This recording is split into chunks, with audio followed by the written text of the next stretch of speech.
히브리서 10장 19절 그러므로 형제들아 우리가 예수님의 피를 힘입어 새롭고 살아있는 길로 지성소에 들어갈 담대함을 얻었는데 이 길은 그분께서 우리를 위하여 휘장 곧 자기 육체를 통해 거룩히 구분하신 것이니라.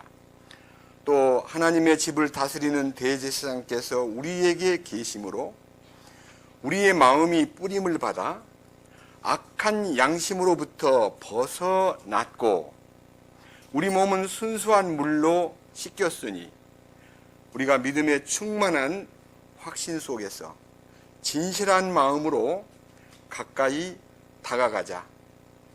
약속하신 분께서 신실하시니 우리의 믿음의 고백을 흔들림 없이 굳게 잡고 서로를 살펴보아 사랑과 선한 행위에 이르도록 격려하며 어떤 사람들의 습관과 같이 우리의 함께 모이는 일을 폐하지 말고 서로 권면하되 그날이 다가옴을 너희가 볼수록 더욱 그리하자.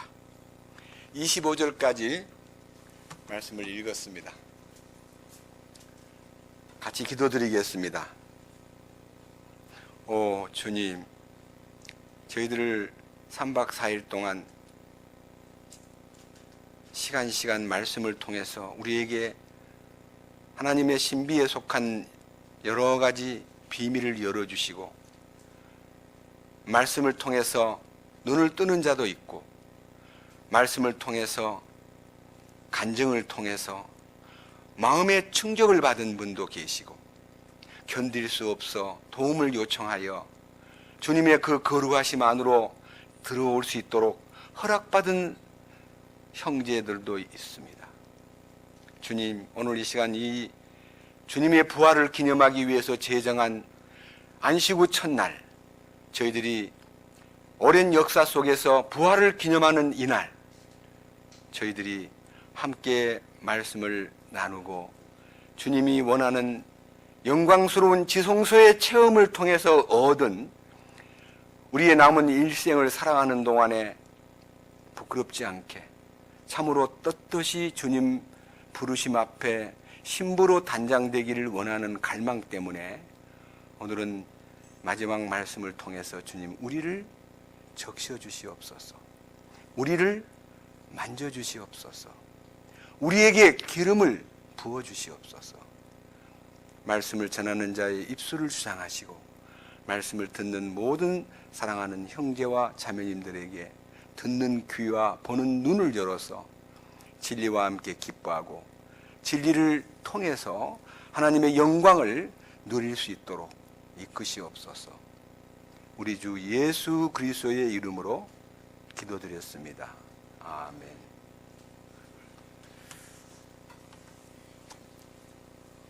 오늘은 오전에 이어서 지성소의 체험이 우리에게 준 축복에 대해서 얘기하겠습니다. 먼저 여러분 머릿속에다 그림을 하나 그려보십시오. 하나님이 3,500년 전에 이스라엘 민족에게 너희는 나를 섬기를 회막을 지어라 그랬습니다. 회막이라는 말은요, 성전의 작은 모형, 다시 말하면 뭐 돌로나 금으로 지은 게 아니라 그냥 텐트를 쳐가지고 하나님의 거룩한 장소를 지성소라 부르고 중간 장소를 성소라 부르고 그리고 그 뜰을 그냥 마당, 뜰이라고 불렀습니다. 뜰에 문을 세웠는데 이 세운 문이 여러분 지금 우리가 있는 요 방보다 조금 더 길고 요 넓이만큼만 막사를 지어가지고 마당이 있고 그 다음에 문이 하나 있어가지고 그 안으로 들어가면 성소라는 곳이 있는데 그 구조도를요 상상을 한번 해보세요. 오른쪽에는 12덩어리의 이 이스라엘의 빵입니다. 우리 같은 떡이 아니고 빵 덩어리를 올려놓는, 그리고 김이 모락모락 날 때까지 있고 식으면 다시 물려내고 새빵을 올리는 진설병을 놓는 장소. 왼쪽에는 촛대 7가닥으로 올라간 금촛대를 켜서 항상 불을 켜놓고 그 중간에 조그만하게 분향단, 향불을 피우는 분향단인데 그 분향단에 쓰는 모든 불길, 그 불은 제단에서부터 갖다가 거기다가 부어가지고 거기다가 항상 향을 뿌려서 그 향이 항상 지붕을 늘 타고 그 방 안을 맴도는 향단이 있고, 그 다음에 조금 건너가면은 막이 이제 커튼을 쳐놨는데 그 커튼은 아무도 열지 못하고 1년에 한 차례씩 난 대제사장이 그 지성소 안에 들어가 가지고 지성소에 들어가서 예배드리는, 경배드리는, 피를 뿌리는 행사를 했습니다. 그 지성소의 구조가 어떻게 되어 있냐면요, 지성소의 구조는 딱 정방형으로, 그러니까 완전히 정입방 형체로 만들어져 가지고 그 속에 커다란 법궤라고 불리는 괴짝, 그리고 나무는 시띠나무로 만들었는데 우리 말로 말하면 아카시아 나무라 그럽니다. 그걸로 만들고 거기다 전부 다 금을 입혀가지고 거기다가 하나님이 주신 돌판 2개를, 하나님의 언약의 돌판 2개를 그 안에다 넣어놓고 뚜껑을 만들어 놓고 뚜껑 위에다가 아주 얄팍하게 궁율의 자리를 깔고 그 궁율의 자리 위에다가 천사 둘이 얼굴을 마주보고 있는데 그 얼굴의 시선이 궁율의 자리를 이렇게 내다보는, 궁율의 자리를 이렇게 내다보는 형태의 천사 모습을 새겼고, 그 곁에는 아론의 쌍난 지팡이를 세워놓았고, 또 이쪽 오른쪽에는 금 항아리에다가 만나를 넣어가지고 이렇게 보존한 자리입니다. 그러니까 그 안에는 궁율의 자리, 그 다음에 아론의 쌍난 지팡이, 그 다음에 만나를 담은 금 항아리, 그리고 바로 그 앞에 하나님께서 커다란 괴짝 속에 들어있는 언약의 돌판 2개. 이것이 이제, 자, 히브리서 9장을 보겠습니다. 2절. 성막이 만들어졌는데 첫째 것은 안에 등잔대와 상과 보여주는 방이 있었고 성소라 불리며, 둘째 휘장 뒤에 있는 성막은 휘장 뒤에 있는 성막입니다. 지성소라 불리느니라. 거기에는 금향로와 돌아가며 금으로 입힌 언약궤가 있었고, 이 궤 속에는 만나를 담은 금항아리와 아론의 쌍난 막대기와 언약의 2 돌판들이 있었으며, 그 이 궤 위에는 국률의 자리를 덮는 영광의 그룹들이 있었는데 이것들에 관하여 우리가 지금 낱낱이 말할 수 없노라. 7절. 둘째 성막에는 대제사장이 홀로 해마다 한 번 들어가되 자기와 백성의 잘못으로 인해 자기가 드리는 피 없이는 들어가지 아니하였으니, 이로써 성령님께서 표적으로 보여주신 것은 첫째 성막이 아직 서 있는 동안에는 지성소로 들어가는 길이 아직 드러나지 아니하였다는 것이라. 그러니까 지성소로 들어가는 길이 열리지 않았다는 말은요, 아무나 지성소를 들락거릴 수가 없는 시스템으로 갖추어진 성막이었다. 그런데 예수님이 십자가에서 마지막 운명하실 때 다 이루었다는 말씀을 하시면서 고개를 딱 떨구시는 순간에 지성소와 성소 사이의 휘장이 아래에서 위로 찢어진 게 아니라 저 위에 높이가 약 8m입니다. 저 위에서 쫙 갈라져 버렸습니다. 그래서 성소의 지성소의 사이가 오픈돼 버렸습니다. 가만히 읽어보니까요, 여러분 나중에 가서 집에 가서 이 성경 뒤편에 가보면요, 성막 구조도가 있는데 원래는 성소 안에 아까 말한 대로 빵을 올려놓은 진설병 올려놓는 테이블이 있고, 왼쪽에는 금 7촛대가 서 있는 자리가 있고, 중앙에는 분향을 하는 단이 있었는데 휘장이 쫙 갈라지면서부터 분향단이 지성소로 포함이 되어 버렸어요. 이 보세요. 9장 4절에 거기에 지성소 안에 금향로가 있었다. 금으로 입힌 언약궤도 있고 금향로가 있었다 해서요, 제가 이제 이 부분에 대해서 지성소를 체험한 사람에게 나타나는 놀라운 축복이 신부의 반열에 들어가기에 합당한 자의 생활을 거기다가 집어넣기 때문에 여러분들이 제일 첫 번째 제가요, 궁율의 자리를 통해서 무슨 일이 벌어지느냐 하는 것을 여러분 앞에 조명하고, 여러분이 그런 경험이 있음에 대해서 감사하는 분도 계시고, 또 그런 경험이 없는 분은 주님, 나도 그 영광스러운 지성소에 초대받기 원합니다 하는 갈망이 있어야 됩니다. 출애굽기 25장을 보겠습니다. 출애굽기 25장.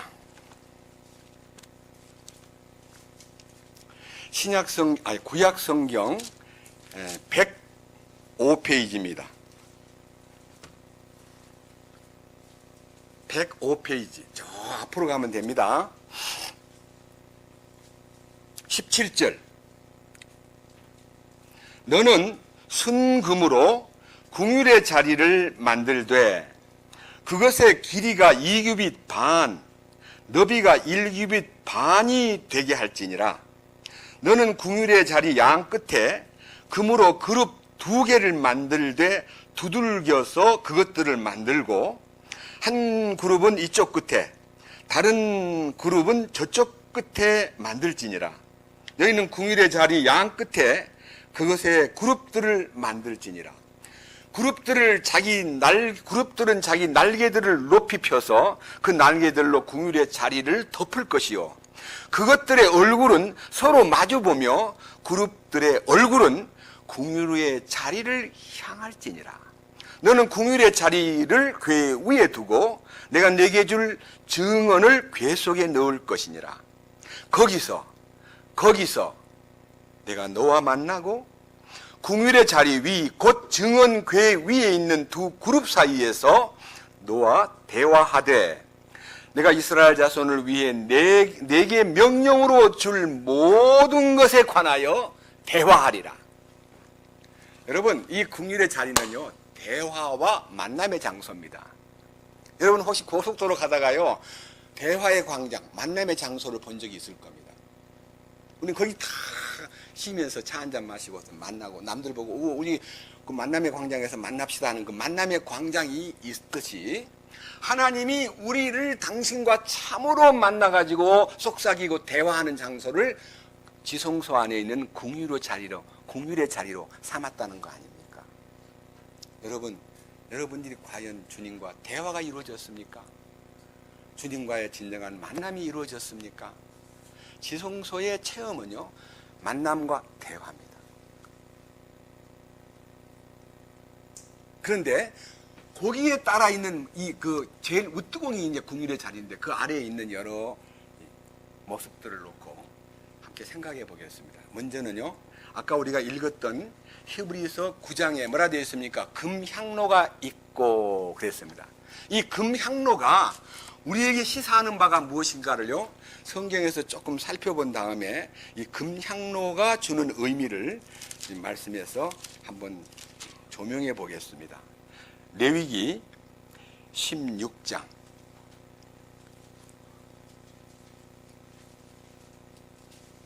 12절입니다. 151쪽입니다.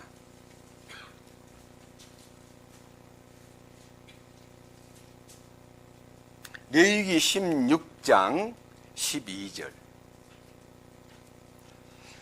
주 앞에 제단에서 불타는 숯이 가득한 향로를 취하며 또 곱게 간 향기로운 향을 두 손에 가득 담아 휘장 안으로 가지고 들어가 주 앞에서 불 위에 그 향을 두어 향의 연기가 정원 위에 있는 궁율의 자리를 덮게 할지니 그리하여야 그가 죽지 아니하리라. 여러분, 이 궁율의 자리에 연기가 딱 차게 만들었는데 이 향로가 무엇일까? 이것이요, 주님과의 만남이 이루어지고 주님과의 대화가 열린 사람에게는 이 기도가 시작되는 거예요. 이 기도예요. 향불은 기도예요. 근데 기도가요, 휘장이 갈라지기 전에는 기도의 향불이 성소 안에 있었는데 휘장이 쫙 갈라져 가지고 통합이 된 다음에는 포함된 분향단이 지성소로 포함이 되어 버렸어요. 지성소의 위치로 정해져 버린 거예요. 그러니까 점프를 해버린, 이 성소에서 지성소로 문턱을 딱 넘어버린 거예요. 무슨 뜻입니까? 제가 이거를 여러분 앞에 설명하기 위해서 그냥 표시를 한번 해보겠습니다. 이거를 세 단계로, 그냥 이렇게 세 단계로 나누어 가지고 아까 얘기한 대로 뜰, 그 다음에 성소, 지성소 이렇게 되어 있는데, 이거를 도표로 만들어 가지고 여기가 애굽이라는 거예요. 애굽. 죄악 세상에서 광야로 나와 가지고 이 광야에서 가나안 가는 것을 일컬어 세 코스. 이집트에서 해방된 초보자의 구원, 광야 생활에 시련을 받고 엄청난 훈련을 받아가지고 변화를 요구하는 장소, 그 다음에 이 가나안 땅에는 안식을 누리는 장소, 이렇게 해가지고요, 요거는 아직도 육신에 속한 상태에서 애굽을 속한 사람이 되고, 그래서 이 육신적인 믿음을 가진 사람을 보고 이사야 1장에서는 내 마당만 밟고 있지 마라, 내 마당만 밟는 신자가 되지 말아라, 이렇게 말했습니다. 요 안으로 들어가면 이렇게 혼의 변화를 요구하기 때문에 혼이 속한 광야, 여기서 혼이 주님을 향하는 마음으로 가야 되는데 자꾸만 혼은 육신을 향해서 가고 세상을 향해서 가기 때문에 우리 신앙생활이 망가지는 것입니다. 이 혼이 변화받아야 여기 졸업을 해가지고 이 가나안 땅, 영에 속한 사람으로, 혼에 속한 사람에서 영에 속한 사람으로 점프하는 것이 이게 변화의, 거룩의, 성화의 목표다 이거예요. 그러니까 이제 지금 제가 얘기하는 것은 요 과거 얘기 안 하고요, 가나안 땅의 상속 유업을 받는 것과 지성소의 체험을 함으로써 우리가 누리는 축복이 무엇인가를 알고, 영에 속한 사람은 얼마나, 육체의 생각은 사망이요 영의 생각은 생명과 평안이라. 여러분, 영에 속한다는 말은 생명의 성령의 법이 죄와 사망의 법에서 나를 해방했습니다 하고 죄와 사망에 매이지 않고요, 생명의 성령의 법 안에서 사는 로마서 8장의 삶을 일컬어 영 안에서의 생활이라는, 이해하시겠죠? 그러면 이게요, 이 내용이 바로 전부 다 합해보면 여기가 새 예루살렘이에요. 새 예루살렘. 여기가 신부예요. 자, 요한계시록 하나 보겠습니다. 제일 뒤에 가가지고요, 요한계시록 21장입니다. 제일 끝입니다. 요한계시록 전체 성경 중에 마지막 성경이 요한계시록 22장까지 있는데 21장 1절입니다. 내가 새 하늘과 새 땅을 보았으니 이는 처음 하늘과 처음 땅이 사라졌고 바다도 다시는 있지 아니하였기 때문이더라. 나 요한이 봄에 거룩한 도시 새 예루살렘이 신부가 자기 남편을 위하여 단장한 것 같이 예비한 채 하늘에서 하나님으로부터 내려오더라. 내가 하늘에서 나는 큰 음성을 들으니 이르되, 보라, 하나님의 성막이 사람들과 함께 있고 그분께서 그들과 함께 거하시리라. 그들은 그분의 백성이 되고 하나님께서 친히 그들과 함께 계셔서 그들의 하나님이 되시리라. 또 하나님께서 그들의 눈에서 모든 눈물을 씻어주시리라. 다시는 사망이 없고 슬픔도 울부짖음도 없으며 또 아픔도 다시는 없으리니 이는 이전 것들이 지나갔기 때문이다. 왕좌에 앉으신 분께서는 이르시되, 보라, 내가 모든 것을 새롭게 하노라 하시고 또 내게 이르시되, 이 말들은 참되고 신실하니 기록하라 하시며 또 내게 이르시되, 다 이루어졌도다. 나는 알파와 오메가요 시작과 끝이라. 내가 목마른 자에게 생명수 샘에서 값없이 주리라. 이기는 자는 모든 것을 상속받으리니 나는 그의 하나님이 되고 그는 나의 아들이 되리라. 이기는 자가 받는 유업, 이기는 자가 들어가는 이 가나안 땅 지성소 영 안에 들어가는 것이요, 그냥 총괄적으로 새 예루살렘이라고 명명되면 됩니다. 이게 모든 것이다. 새 예루살렘의 마지막 우리의 목표입니다. 그래서 우리는요, 새 예루살렘을 향하여 우리의 소망에 마음에 이제 큰 기대와 갈망이 있는데, 잠깐 보세요. 2절 다시 봅니다. 나 요한이 봄에 거룩한 도시 새 예루살렘이 신부다, 그렇게 되어 있습니다. 자, 밑에 한번 보십시오. 9절. 마지막 7재앙을 가득 담은 7병을 가졌던 7천사 중에 하나가 내게 와서 나와 얘기하며 이르되, 이리로 오라. 내가 신부 곧 어린 양의 아내를 네게 보여주리라. 이제 이 사도 요한이 천상의 새 예루살렘을 이제 주님이 이제 관광시키는 거예요. 그런데 사도 요한 이리 와봐. 신부를 보여줄게. 그래서 놀래가지고 네? 신부를요? 하고 신부 보고 싶어가지고 크고 높은 산으로 올라가는 거예요. 자, 10절. 영안에서 나를 데리고 크고 높은 산에 이르러 하늘에서 하나님으로부터 내려오는 저 큰 도시 곧 거룩한 예루살렘을 내게 보여주었는데 신부가 누구예요? 새 예루살렘이에요. 여러분, 뭐 황금으로 꾸민 집으로 우리가 이주를 가는 게 아니고 그리스도인이 황금으로 진주와 보석으로 꾸민 그 집의 구성원이 되는 겁니다. 구성원이. 여러분, 주님의 성분인 금성분과 주님의 진주 성분과 주님의 보석 성분이요, 다 의미가 있는 거예요. 여러분, 혹시 진주되는 과정을 아십니까? 진주를, 인조 진주도 LA 가니까요, 진주를 파는데 진주 조개를 이렇게 놔놓고요, 소위 말 재수가 좋으면 큰 게 걸리고요, 재수가 별로 안 좋으면 작은 게 걸리는데 돈이 딱 정해져 있어요. 딱 주면요, 그 사람들이 축 까가지고 진주가 그 안에 탁 나오는데, 이 진주 만드는 인조 진주를 속에다 진주 만드는 방법이요, 진주 몸 안에다가요 모래알을 딱 하나 집어넣어요. 그러면 그 진주가 아니 그 조개가 그 모래알을 딱 뿜어내질 않고 몸살을 하면서 진액을 짜가지고요 계속 싸고 하는 거예요. 진주 조개 안에서 형성된 진주 조개의 고통의 산물이 진주입니다. 무엇인 줄 아세요? 우리는 모래예요. 우리 주님 안에 우리가 들어가요. 개개인이. 그 주님이 우리를요 내뱉지 않고 주님의 그 사랑과 주님의 그 고통스러운 인자하심으로 우리를 싸고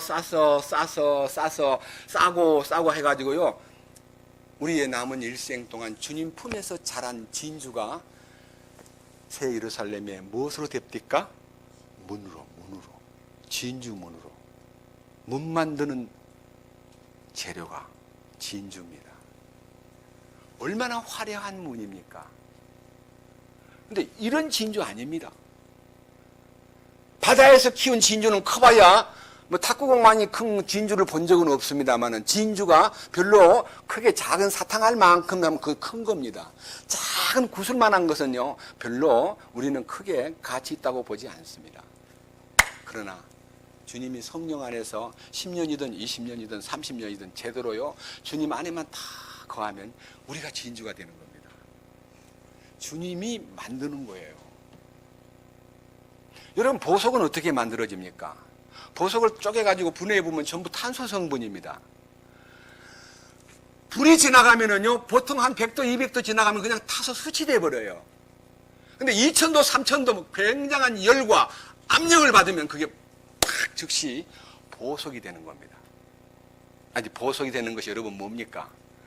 변화받은 야곱으로 성령님으로 인하여 우리가 변화받아가지고 하나님의 쓰임을 받는 보석 같은, 보석 만드는 얘기 혹시 성경에서 본 적 없어요? 보여드리겠습니다. 말라기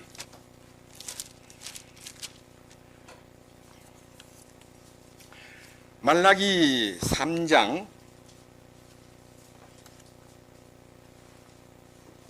17절입니다. 말라기는요 1150페이지 마태복음 바로 앞에 있습니다.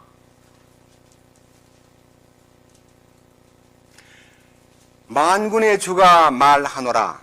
내가 나의 보석들을 만드는 그날에 그들을 나의 소유로 삼을 것이요, 또 사람이 자기를 섬기는 자기의 친아들을 아끼는 것 같이 내가 그들을 아끼리니, 그때 내가 너희가 돌아와서 의로운 자와 사악한 자를 분별하고 하나님을 섬기는 자와 섬기지 아니하는 자를 분별하리라. 그러니까요 우리가요 주님 안에서 성령님의 인도를 따라서 우리가 주님의 보석이 되기 위해서 고난을 통과하는 겁니다. 여기 계신 분 가운데 왜 나는 내 인생이 이렇게 구겨져? 왜 이렇게 내가 많이 사기도 당하고 내가 내 인생을 망치는 인생의 이 길로 나를 끌어갈까라고 짜증내지 말고 주님 나를 보석 만들려고 딴 사람한테 없는 굉장한 열을 받게 만들고 굉장한 압력을 받게 만드는 일이 오고 있구나라고 그것을 주님을 바라보면 보석이 되는데 짜증을 내면 그 열이 딱 식어버리고요. 탄소만 남아요. 숯만 돼요. 숯. 그거는 보석으로 하늘나라에는 숯이 필요가 없습니다. 새 예루살렘에는 보석만 필요하지 숯은 필요하지 않습니다. 그 대신 육신에 매여가지고 육신적으로 살던 사람은 하나님이 그 집을 짓는데 쓰임을 받는 금이냐 은이냐 보석이냐라고 물었다가요. 나무나 지푸라기가 되는 것에 대해서 슬퍼하는 육체에 속한 사람은 롯과 같이 불 가운데서는 겨우 구원을 받지만요. 부끄러운 구원을 받아 소활성에 숨어가지고 딸하고 이렇게 관계를 맺어가지고 부끄러운 모압과 암몬을 낳는 운명으로 4,000년 동안 조롱받는 롯의 가문이 되었습니다. 구원을 받기는 받는데 수치스러운 구원입니다. 여러분이 롯의 처를 생각하라고 한 말이 그냥 예사로운 말이 아닙니다. 니들의 운명을 네가 주님 앞에 청산되고 모든 것을 주님께 맡겼다면 뒤돌아보지 말라는 명령을 듣고 앞으로만 가면 되는데 왜 자꾸 뒤돌아봅니까? 소금기둥이 되어버렸어요. 저도 사해바다를 갔더니요. 롯의 처가 지금도 서 있다는 거예요. 어쩌면 그렇게 예쁘게 콧날이 탁 서 있는 큰 소금기둥이요. 저게 롯의 처예요. 그러는 거예요. 4,000년 동안 부끄러움의 상징으로 서 있더라고요. 여러분 그런 사람 돼서는 안 됩니다. 4장 1절 말라기 4장 1절 보라 화덕같이 불태우는 날이 임하나니 참으로 교만한 모든 자와 악하게 행하는 모든 자가 뭐가 되리라? 보세요. 보석이 되느냐 지푸라기가 되느냐. 여러분 뭐가 될래요? 여러분의 운명이 지푸라기가 되고 싶습니까? 보석이 돼야죠. 보석이. 그래서 이 새 예루살렘의 구성 요건이요. 정금과 보석과 진주로 구성되어 있는데 이게 전부 다 주님의 성분이 나타난 모습, 하나님의 영광스러운 성분, 하나님이 단련을 통해서 금보다 귀한 믿음을 가짐으로써 주님 앞에 영광 돌리는 이 존재를 말하고 진주는 주님 안에서 변화돼 가지고 놀라운 진주문. 보석으로는 뭘 지었어요? 집을 지었잖아요. 그리고 정금으로는 길을 만들었어요. 뭔 말인지 아세요? 이거는 이제 지어낸 소리인데 믿지는 마세요. 어떤 사람이 무지무지하게 돈을 벌어가지고 금을 엄청나게 쌓았는데 죽으려고 그럽니다. 그러니까 하는 말이 제발 이걸 들고 내세로 좀 가게 도와주시오 해가지고 상상의 얘기입니다. 그래서 그 죽는 천사가 와가지고 가자 그러는데 막 이걸 좀 끌고 좀 가게 도와주세요. 그거 필요 없어요. 그냥 갑시다 그랬더니 기어이 나는 이거 내가 못 쓰고 가는 게 너무 한대가지고 내가 천국에 가서 바치려고 그러는데 그 싸가지고 가게 해주십시오 그랬더니 하도 조르니까 그래라 그러고 이제 그 사람이 그 금을 싸가지고 천국 문 앞에 딱 갔더니 베드로가 서가지고 그 뭐예요 그러더래요. 이거요. 세상에서 제일 좋은 걸 지금 가져왔는데 천국에 기증 하나 갖고 왔습니다 하고 문을 딱 열어주길래 발을 딱 밟으니까 보도블록이 전부 금이야. 보도블록이 전부 금이야. 세상에서 가장 좋은 거요. 천국 가면 아무 가치가 없습니다. 부끄러워가지고요. 자기는 최고 좋은 금덩어리를 들고 왔는데 땅에 깔린 게 전부 금길이야. 금길. 아이고 세상에서는 금이 머리 꼭대기에 앉던데 천국 오니까 전부 다 발바닥 밑에 깔리고 있구나 하고 부끄러워가지고 어찌할 바를 몰랐다는 꾸민 얘기가 있습니다. 그 꾸민 얘기예요. 진짜 얘기는 아닙니다. 어떻게 금을 들고 하나님 앞에 갑니까? 그렇다는 거예요.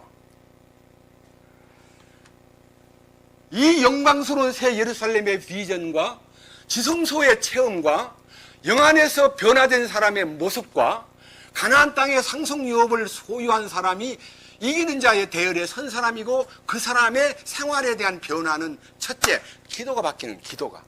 요한계시록 8장. 제일 뒤로 갑니다. 요한계시록 8장입니다.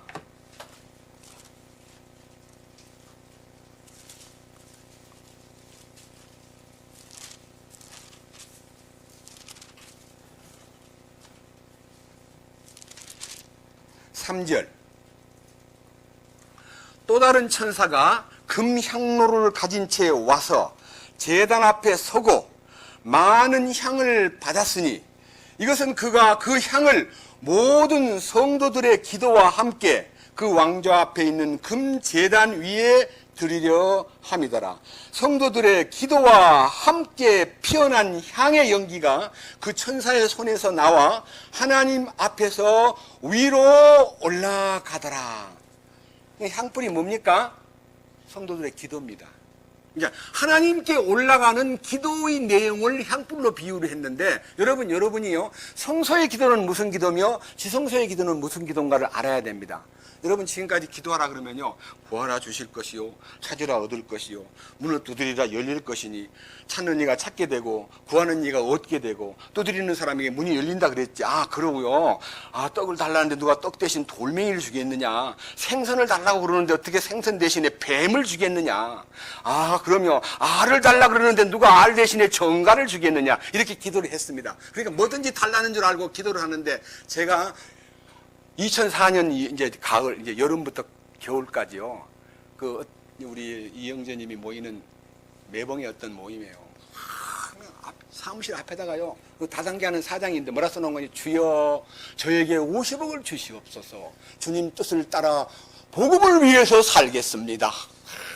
여러분, 저는 지금 이 일을 복음을 위해서 하는 거니까 여러분 충성되게 하십시오 하고, 저도 와서 멤버 가입을 하라 그러더라고요. 가니까 물장사 하는데 물병에다가 뭐 이상한 거요, 이런 거 넣어가지고요, 물 정수하는 일본수 수입한 거를 파는데, 아시죠? 저는요, 어안이 벙벙해가지고, 그 다음에 또 물어보니까 다 뭐든지 구해야 된다. 우리가 구하지 않고 살았으니까 가난뱅이로 살았다. 저는 우리를 부자되게 만든다. 우리는 부자가 된다. 이러고 있는 거예요. 저는 얼마나 애통했는지 모릅니다. 이 사람들 큰일 났구나. 어떻게 하면 좋을까? 그렇습니다. 성소의 기도는요, 뭐마냐, 간간히 빵 얻어먹고 간간히 주여 당신은 나의 빛이옵니다라고 하고 그냥 물러가는 장소가 성소. 나쁜 것은 아니에요. 수준이 낮다는 거지. 말씀 듣고 그냥 빛 가운데로 걸어가면 주께서 아니 버리시기로 약속한 말씀 변치 않네. 그것만 믿고 있는 거예요. 누림이 없는 거예요. 누림이. 근데 주님 십자가 달리신 이후에 그 분향단이 지성소로 포함된 이유는요, 기도가, 지성소의 기도가 따로 있습니다. 그 기도가 뭐냐? 성소의 기도는 이것 주시고 저것 주시고 부자 되게 하시고 우리 아들 고시 패스하게 해주시고 서울대학 들어가게 해주시고 우리 남편 사업 잘 되게 해주시고 우리 남편 퇴직할 때까지 무사히 명퇴 안 되게 해주시고 주여 나도 건강하게 해주시고 암 걸리지 않게, 전부가 다 뭐예요? 욕심의 기도. 육심적인 기도는 성소의 기도입니다. 지성소의 기도가 딱 시작될 때는요, 주님이 기도하라 그러니까요, 주여 나는 아무 소원이 없습니다. 주님 밖에는 소원이 없습니다. 주의 뜻만 알려주십시오. 제 뜻은 아무 가치가 없습니다. 주여 주의 뜻을 깨닫고 주의 뜻을 따라 살도록 가르쳐 주십시오. 주님 저는 아닙니다. 주님밖에 없습니다. 오 주여, 주님은 이다이신 분이십니다. 저는 아닙니다. 주님만 영광스러워진다면 저는 무엇이든지 따르겠습니다. 이 기도가 지성소의 기도예요. 여러분, 지성소의 기도가 시작되었습니까? 뭐 이렇게 복잡하게 아들, 딸, 먼 팔촌까지 막 별별 기도를 다 하는데, 그 기도 대신 이 영광스러운 대열에 들어와야 될 우리의 이웃들이 얼마나 많습니까? 그들을 위해서 마음이 가면서 중보 기도를 많이 하는데, 나 위한 기도는요, 맨 꼴방으로 가든지 기도를 아예 안 합니다. 저는 집사람한테 물어보세요. 제가 매일 아침 저녁으로 같이 기도하는데, 나 위해서 주님 나 설교 잘하게 해주십시오. 건강하게 해주십시오. 제가요 말씀 잘 안 까먹도록 좀 기억력을 딱딱 짚어주십시오라고 기도한 적이 없습니다. 왜? 못하면 못하는 거지. 주님이 공급해 주신 것만 갖고 해야지. 뭐를 잘난 척 하려고, 뭐를 대단한 걸 말하려고 성경을 알게 해달라 그럽니까? 저는 저를 위해서 기도하지 않습니다. 왜? 다 이루었는데 주님이 뭐를 어떻게 해달라는 거예요? 주님한테 나를 위해 기도할 게 없다는 거예요. 지성소의 기도는 주 뜻만 구하는 기도입니다. 기도가 바뀌어야 돼야 말아야 돼요. 성소, 휘장 안에 있을 때는 성소의 기도였는데, 휘장이 갈라진 다음에 주님 십자가의 효능이 나타난 다음에 그거를요 문턱을 넘어서 지성소로 딱 옮겨버린 거예요. 여러분 기도가요, 지성소의 기도가 신부가 되는 자격을 갖추는 겁니다. 이기는 자가 되는 길입니다. 새 예루살렘을 바라보는 놀라운 축복을 소유한 자입니다. 이해하시겠습니까? 자, 기도가 바뀌었습니다. 자, 그 다음 보십시다. 히브리서 9장 4절. 거기에는 금향로와 금으로 입힌 언약궤가 있었고, 언약궤 이제 하겠습니다. 여러분, 언약궤가 뭡니까? 예?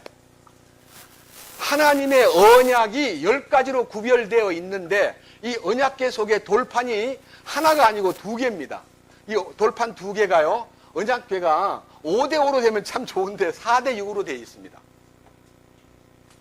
한 언약궤는요, 내 앞에 다른 신을 두지 말라, 우상을 섬기지 말라, 하나님의 이름을 망령되이 일컫지 말라, 하나님의 거룩한 안식일을 기억하여 그날을 거룩히 지켜라. 1계명부터 4계명까지 사람이 하나님께 대한 본분, 하나님께 대한 본분과 의무, 5계명부터 5계명, 내 부모를 공경하라, 살인하지 말라, 간음하지 말라, 도둑질하지 말라, 탐내지 말라, 거짓 증거하지 말라, 6가지 제10항까지 사람이 사람에게 대한 본분 그리고 의무. 여러분, 이거 10계명이요 그냥 외우고만 있으면 안 됩니다. 근데 주님이 바울을 통해서 살인하지 말라, 간음하지 말라, 도둑질하지 말라 하였으나 모든 계명의 완성은, 율법의 완성은 사랑이라 그랬죠. 그래서요, 아하, 사랑이라는 계명이 이 율법의 총체적 엑기스구나, 이걸 알게 됩니다. 성경 보겠습니다. 마태복음, 이 계명이 주는 의미를 찾기 위해서 마태복음 22장을 보겠습니다.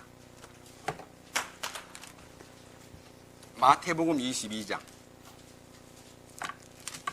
신약성경 37페이지입니다.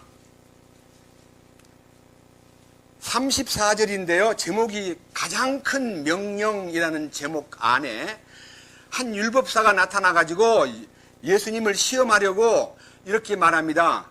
선생님, 36절에 율법 중에 큰 명령이 무엇입니까? 이렇게 질문했을 때에 37절에 예수님께서 그들에게 답을 하는데, 너는 네 마음을 다하고 혼을 다하고, 여러분, 이 혼을 다하고라는 말을 옛날 성경에서는 중국식으로 성품을 다하고 그랬어요. 성품을 다하고.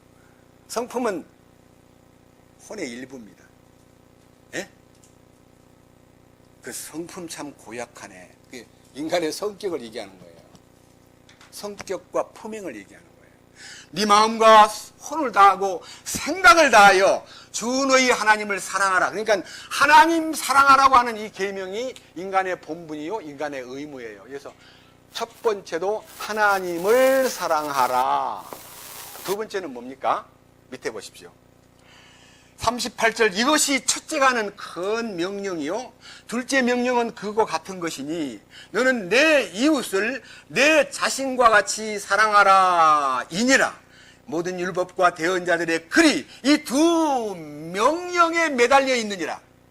그러니까 신구약 성경 전체가요, 이 두 개의 사랑 안에 매달려 있다 그랬습니다. 그래서요, 위에 하나님을 사랑하고 옆으로 이웃을 사랑하고, 이 원리가요, 위에서 아래로 하는요, 위에서 하나님의 사랑이 내게 부어져 가지고 너무 감사해서 주여 나의 마음과 나의 혼과 나의 모든 생각을 다하여 하나님 사랑하겠습니다라는 이 고백이 마음에 이루어져야 돼요. 내 마음과 내 혼이 과거에는 어디가 있었습니까? 세상에 가 있었습니다. 자식들한테 가 있었습니다. 사랑하는 남편과 아내에게 가 있었습니다. 그러면 자기 아내를 미워하라는 뜻입니까? 아닙니다. 이 하나님과 나 사이의 수직관계가 정상화되면 이 수평관계에서 내 이웃을 내 몸처럼 사랑하라 하신 말씀이요, 무거운 몽해가 아니라요, 여러분 참으로 가볍고 쉽다 그랬습니다. 왜? 주님이 안에 오셔가지고 역사를 하기 때문에. 내가 한다 그러면 정말 어려운데, 진심으로 사랑하려고 해도 잘 안 되던데, 이제 여러분 기억해야 됩니다. 베드로전서 1장 22절에 성령을 통해 진리에 순종함으로 너희 혼을 깨끗하게 하여 혼이 변화되면 마음으로 뜨겁게 피차 사랑할 수 있는 힘이 역동적으로 막 솟구칩니다. 이 사랑을 누가 막습니까? 그래서 지성소의 삶은 이 두 개의 사랑이 균형을 이루게 됩니다. 균형. 밸런스가 맞습니다. 여러분 몸이 건강이 안 좋은 사람은 균형이 깨진 거예요. 균형이 깨지면 비틀어지고 허리도 비틀어지고 병들고 고통스럽습니다. 근데 이 위로부터 내리는 하나님과 사랑과 내가 그분을 향한 사랑의 고백이 균형을 이루고요. 이웃과 이웃 사이에 그들과 나 사이에 진정으로 주님의 사랑이 교통이 되면서 주님 감사합니다. 주님 그는 참 사랑스럽습니다. 솔직히 한번 얘기해 봅시다. 우리 20대 청년이요. 저 80 다 돼가는 형제님하고 이게 사귀라 그러면요. 세상에 대학생이 어떻게 저런 나이 많으신 할아버지 같은 분을 그 유유상종하는 거지. 우리는 상대가 안 돼요 하고 비키는 게 아니라요. 옆에 가서 형제님 이놈의 쌍놈이 있나? 니 나 뭘 보고 형제라 부르냐? 내가 니하고 똑같으냐? 이런 마음이 없어요. 막 그렇게 예뻐요. 초은이가요. 얼마나 어려요. 근데 지금 꽤 컸어요. 어느 날 아저씨 그러지 않고 형제님 그런데 얼마나 이쁘든지. 야, 네가 나를 형제라 부르는구나. 하나님도 나를 형제라 부르기를 부끄러워하지 않았는데 내가 그 아이가 나한테 형제라 부른다 해서 이게 뭐 공산당이냐? 아무나 보고 형제라 그러게. 난 네 할아버지야 임마. 이런 마음이 없더라고요. 저보고요 전화하면 형제님 형제님하고 저 목사님이라 불러야 돼요. 장로님이라 불러야 돼요. 어떻게 불러야 돼요? 형제라는 이름이 제일 좋은데요. 그랬더니 진짜예요? 진짜고 말고. 그러면 그렇게 하기로 하겠습니다. 형제님. 여러분 저는 다른 호칭이 다 싫고요. 형제라 불러준다면 영광이겠습니다. 왜? 주님이 이 사랑을 내 이웃을 내 자신과 같이 사랑하라 하신 이 명령 안에 이제는 머물러 있는 지성소의 삶이 시작되었기 때문입니다. 우리의 권위를 행사하거나 지배권을 행사하는 것을 포기했습니다. 나이가 많다? 그것도 일종의 지배권, 권위를 세울 수 있는 나이입니다. 나이가 많으니까. 과거에 경력도 있으니까. 과거에 내가 데리고 있던 직원이니까 반말할 수 있어요. 그런데 이상하게 왕국보고만에 들어오니까요. 아무에게나 함부로 반말이 안 되더라고요. 왜? 주님이 온유와 겸손으로 그를 대하라 했기 때문에. 그 기초는 부활 때문입니다. 부활 능력 때문에. 자, 성경 보십시다. 히브리서 다시 9장으로 갑니다. 히브리서 9장 4절. 지성소에는 금향로와 돌아가며 금으로 입힌 언약궤가 있었고 이 궤 속에는 만나를 담은 금 항아리와 아론의 쌍난 막대기. 여러분 이 아론의 쌍난 막대기가 어디서부터 온 줄 아세요? 아론의 쌍난 막대기가요. 성경 민수기 16장과 17장에 나와 있는데요. 사건의 배경은 이러합니다. 자, 민수기 16장 보겠습니다.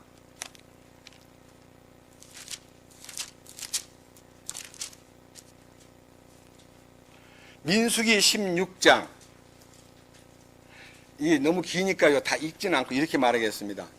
여기에 보면 1절에 고라와 다단과 아비람과 온과 그 다음에 2절에 보면 하반절에 250명의 통치자들이 모두 떼를 지어가지고 모세와 아론을 향해서 막 대드는데 뭐라고 대드냐면요. 아니 우리도 하나님과 같이 있고 하나님의 거룩하심이 우리에게 임했는데 혼자만 다 해먹소? 당신 두 형제간끼리 다 해먹는 거 싫어요. 우리도 제사장이 되게 해주시오. 우리 맨날 이 짐 어깨에다 메고 나르는 거 고달파 죽겠습니다. 그러니까요. 당신도 자리를 좀 내놓으세요. 이렇게 자리를 탐내가지고 제사장이 되게 해달라고 대드는 장면이요. 여러 번 나오는데 이때마다 모세는 3절 그들이 모세와 아론을 대적하려고 함께 모여 그들에게 이르되 너희가 분수에 넘치게 행하는도다. 온 회중 곧 그들의 각 사람이 거룩하고 주께서도 그들 가운데 계시거늘 너희가 어찌하여 너희 자신을 주의 회중보다 높이려 하느냐. 이게요 높아진 것에 대한 것을 끌어내리려고 하는데요. 우리 가운데 누군가의 마음속에요 아, 이 소형제가 너무 높아 있는 것 같아요. 끄집어내야 돼. 아, 이형제가 너무 높은 것 같아. 앞에 서가지고 뭐 찬송 좀 인도한다고 뭐 되게 잘난 척하네. 끌어내려야 돼. 이런 마음이 생기면요, 바로 하나님의 권위에 도전하는 겁니다. 왜 그러냐? 그런 것이 눈에 보이면 개인적으로 얘기해가지고, 형제님, 제 눈에 그런 게 보이는데 형제님 용서해 주세요. 제가 그 눈이 아직은 낮아서 그런지 몰라도 풀고 삽시다. 아, 그렇게 보였어요? 죄송합니다. 저 여기 집회 시간 되기 직전에요.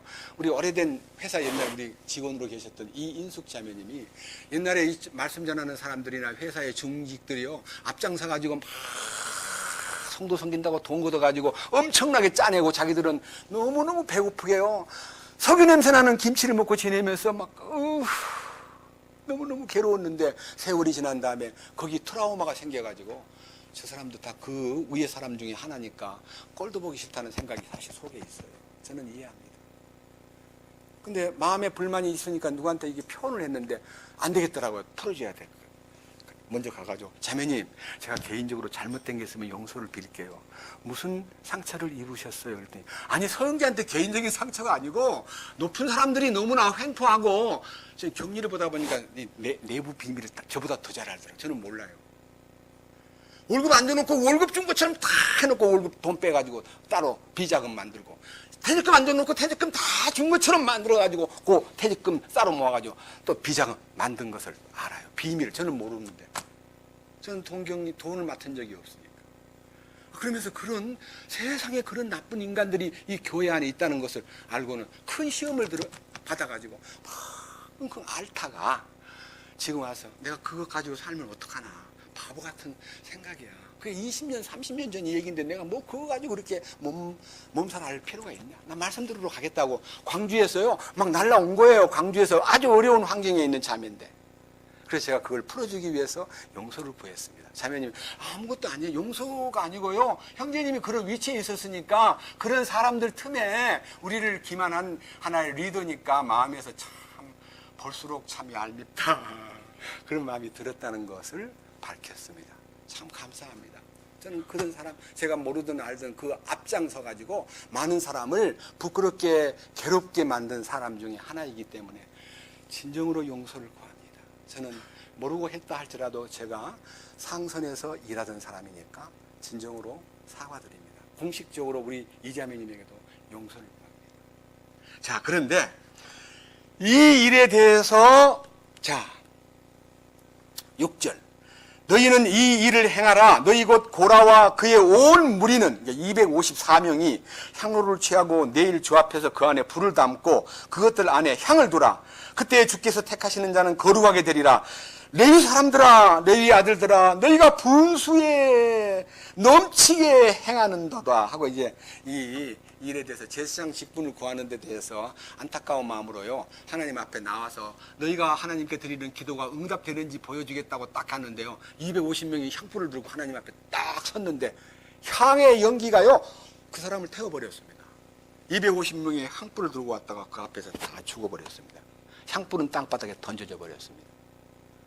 이 큰 사건이 너무너무 충격을 받았기 때문에 하나님께서, 모세야, 누가 하나님을 섬기고 하나님이 기뻐하고 하나님이 인정하는 사람이 누군가를 알려주겠다. 각 지파에서 대표자 한 사람씩 지팡이를 가지고 12개를 가지고 와라.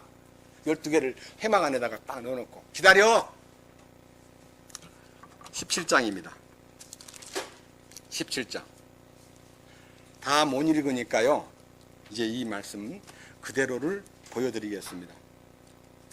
17장 1절. 주께서 모세에게 말씀하여 이르시되 이스라엘 자손에게 말하고 그들의 조상들의 집에 따라 그들 각 사람에게서 막대기 하나씩을 취하되 곧 그들의 조상들의 집에 따라 그들의 모든 통치자에게서 막대기 12개를 취하라. 또 너는 각 사람의 막대기에 그 사람의 이름을 쓰되 레위의 막대기는 아론의 이름을 쓰라. 그 다음에 4절. 너는 회중의 성막 안에서 내가 너와 만날 곳인, 아까 만날 곳이 어디라 그랬죠? 궁일의 자리. 그 자리에 막대기를 세워라. 내가 택할 사람의 막대기에 꽃을 피우리니 이로써 내가 이스라엘 자손을 불평하는 것, 곧 그들이 너희에게 불평하는 말을 내 앞에서 그치게 하리라. 그래가지고 이제 막대기를 12개 갖다가 밤사이에 딱 보관해놨다가 아침에 싹 들어가 보니까 11개 막대기는 그대로고요, 한 개 막대기가요, 이름 쓴 아론의 막대기가 어떻게 되어 있냐면 참 놀랍습니다. 7절 모세가 그 막대기들을 증거의 성막 안에서 주 앞에 두니라. 다음날 모세가 증거의 성막 안에 들어가니 보라, 레위집을 위해 내놓은 아론의 막대기에 뭐가 났습니까? 싹도 나고 봉우리가 나오고 꽃도 피고 아몬드가 열렸더라. 밤사이에 열매가 딱 열린 거예요. 이 열매가 부활을 상징하는 거예요. 여러분, 아몬드가 부활을 상징하는 거예요. 옛날에는 살구꽃이 살구라, 살구. 우리나라는 그런 열매를 갖고 있지 않기 때문에 번역할 때 살구라 그랬어요. 그렇죠? 아몬드. 여러분, 아몬드 굉장히 좋은 거예요.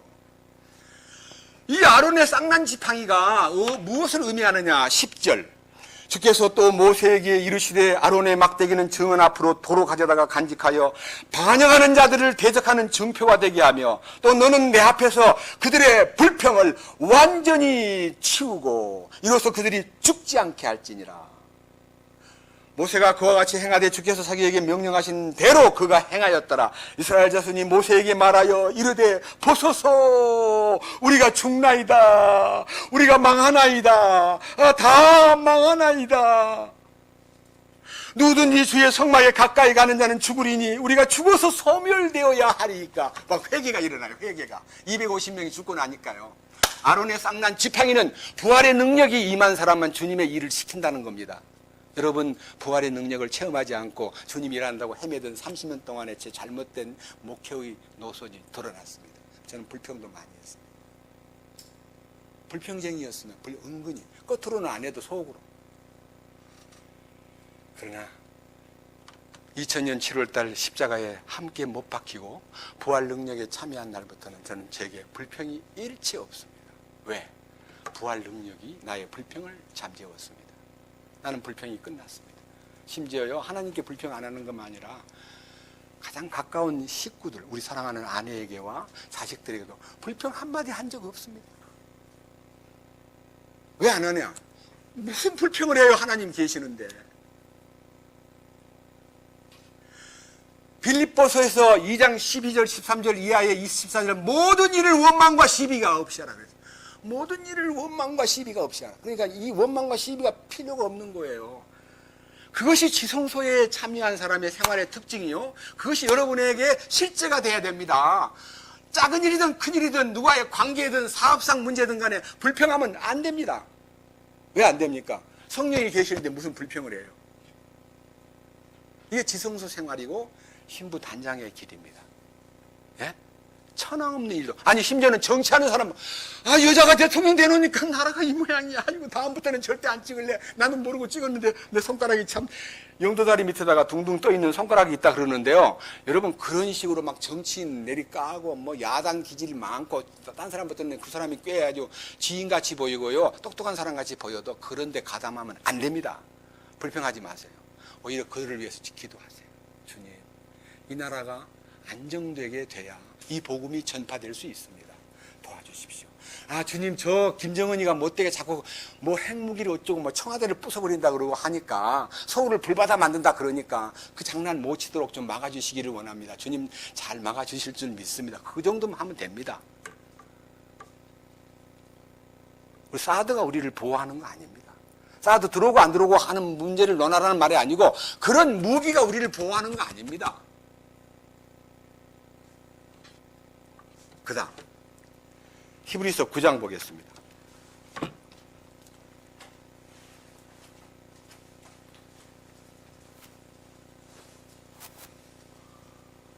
히브리서 9장 아까 읽었던 성경 4절 다시 봅니다. 거기에는 금 향로와 돌아가며 금으로 입힌 언약궤가 있었고 이 궤 속에는 만나를 담은 금 항아리와, 참 만나는 아침에 걷어가지고요 오후에까지 있다가 그 다음날 보관하면 벌레가 먹어버립니다. 너무 영양이 풍부하고요, 아주 종합 비타민제, 종합 영양제가 다 들어있는 하나님이 주신 과자입니다. 근데 그거를 하루용으로만 써라. 일용할 양식 하루만 써라. 못 모르고요, 좀 갖고 와, 내일 먹게. 그럼 먹다가 남겨놓으면 그 다음 아침에 오면 못 먹을 벌레가 들어있기 때문에 하나님께서 모세를 시켜, 얘들아 탐내지 말아라. 내일도 또 주니까 일용할 양식만 걷어라 하니까 조금 걷어도 부족함이 없고 많이 거둬도 남지 않는 축복이 40년 동안 계속 지속되었습니다. 근데 여기 이 만나를 항아리에다 넣어놨는데 절대로 안 사라지는 거예요. 이거 놀라운 일 아니에요? 하루만 보관할 수 있는 만나를 지성소 안에 있는 항아리, 금항아리에다 넣어놓고 보관했는데 그 만나가 사라지질 않는 거예요. 그러면 그게 만나도 없는데 무슨 만나 항아리입니까? 만나가 있어야 만나 항아리지. 만나 없는 항아리는 빈 항아리예요. 만나가 들어있기 때문에 만나 항아리잖아요. 이거 신약 성경 속에서 이 만나가 무엇이냐? 고린도서 10장 3절에 모세에게 속하여 침례를 받고 신령한 양식 만나를 먹으며 신령한 음료인 반석에서 나는 물을 마셨으니 이 반석은 그리스도였느니라 그랬어요. 근데 이상하게요, 이 반석이요, 반석이 고정되어 있습니까? 움직입니까? 성경 보세요. 고정되어 있는가 움직이는가. 자, 고린도전서 10장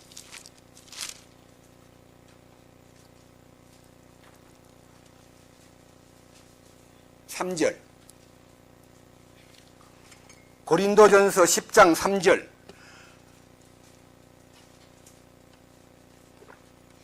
모두가 같은 영적 음식을 먹으며, 이게 만납니다. 모두가 같은 영적 음료를 마셨느니라. 그들이 자기들을 따라가던 영적 반석으로부터 마셨는데, 반석이 따라가요? 반석이 고정되어 있었어요? 어떻게 따라다니는 반석이 있습니까? 그렇습니다. 알파와 오메가이신 주님, 그들을 따라다녔습니다. 영적 반석이 주님을, 이 백성들을 따라다니면서 반석을 통해서 물을 마시게 했는데, 그 반석은 그리스도일 것이니라 그랬습니까? 그리스도였느니라. 얼마나 놀라워요. 근데 이 만나를 누구한테 주기로 하냐 하면 지금 이 시대에, 이 시대도 만나를 주셔요. 만나는 말씀입니다. 영적 양식이니까 말씀인 말씀. 그러니까요, 기도가 바뀌고 사랑이 실현되고, 그 다음에 방금 얘기한 대로 부활 능력이 뒤따라주고, 그 다음에 뭐라 해서 말씀이 열립니다. 요한계시록 2장 보겠습니다. 요한계시록 2장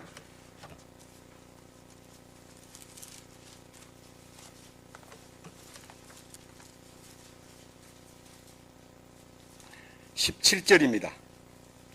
요한계시록 2장 17절. 귀 있는 자는 성령께서 교회들에게 말씀하시는 것을 들을지어다. 이기는 자에게는 내가 감추어둔 만나를 주어 먹게 하고, 여기만 읽겠습니다. 뭔 만나를 준다고요? 이거는요, 이기는 자에게만 따로 주는, 지성소를 체험한 사람에게만 따로 주는 만나가 있다는 겁니다. 감추어둔 만나, 하늘의 만나입니다. 그래서 여러분요, 이 제사함 받고는 그런 경험이 없는데, 이 혼의 구원을 받고 왕국에 진입을 하고 침례받고 나면요, 성경이 열립니다. 성경이. 감춰둔 만나가 보이기 시작합니다. 주여, 그 만나가 뢰마예요. 뢰마. 글로만 보였던 이 문자가요, 살아있는 말씀으로 내게 나타나고 나의 마음을 풍성케 하고 막 눈물이 펑펑 쏟아지면서, 주여, 너무 맛있네요. 근데 왜 제가 이걸 먹으면서 울어야만 되나? 나는 슬픈 것이 아닌데. 감격이 돼가지고요, 얼마나 많은 눈물을 흘리느냐면, 저는요, 십자가의 도를 깨닫고 4년 동안 끊임없이 눈물이 쏟아지는데, 저는 아버지 돌아가실 때도 울지 않았습니다. 그런데 종종 주님의 은혜를 생각하면 눈물이 막, 감사의 눈물인데, 제가 성경에 보니까요, 제 부끄러움을 씻는 눈물이라고 저는 알았습니다. 제 과거의 부끄러움을 씻는 눈물. 감추어진 만나가 나타납니다. 자, 그래서 지성소의 체험은 뭐가요? 기도가 바뀌고, 성소의 기도가, 천구의 기도가 주의 뜻을 묻는 기도로. 그 다음에 또 뭐라 했어요? 또 두 번째 뭐예요? 얘기 아무거나 대보세요. 뭐가 바뀌어요? 그렇게도 또 모른다 보다.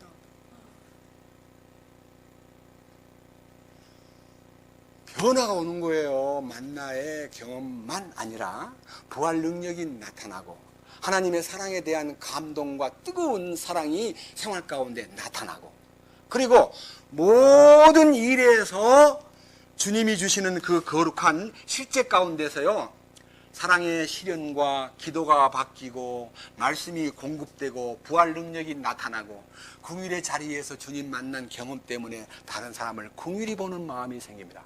서로 인자하게 하며 불쌍히 여기며 서로 용서하기를, 하나님이 그리스도 안에서 너희를 용서하심 같이 하라. 용서 못할 사람이 아무도 없습니다. 1만 달란트 탕감받은 나 자신을 알게 되면 자기에게 100대 내려온 빚진 친구를 용서 못할 것이 아무것도 없다 이거예요. 그래서 모든 마음의 원한과 짜증과 원망과 마음속에서 너 두고 보자 하던 복수심이요 다 녹아버립니다. 그것이 지성소의 체험이요, 그것이 신부되는 자격입니다. 그것이 이기는 자가 되는 것입니다. 그것이 새 예루살렘의 비전을 지니고 남은 일생 부끄럽지 않게 사는 길이라는 것을 여러분들에게 선포하고, 여러분들이 영안에서 여러분들이 진정으로 주님이 주시는 가나안 땅의 상속 유업을 상속받기에 합당한 자녀로서 분별 있는 생활을 하시면서 주님 기뻐하는 남은 날들 여러분 개개인에게 이루어지기를 주님의 이름으로 축원합니다. 기도하겠습니다. 주님 참으로 감사드립니다. 오늘은 우리가 이 말씀을 통해서 지성소의 체험과 신부되는 길,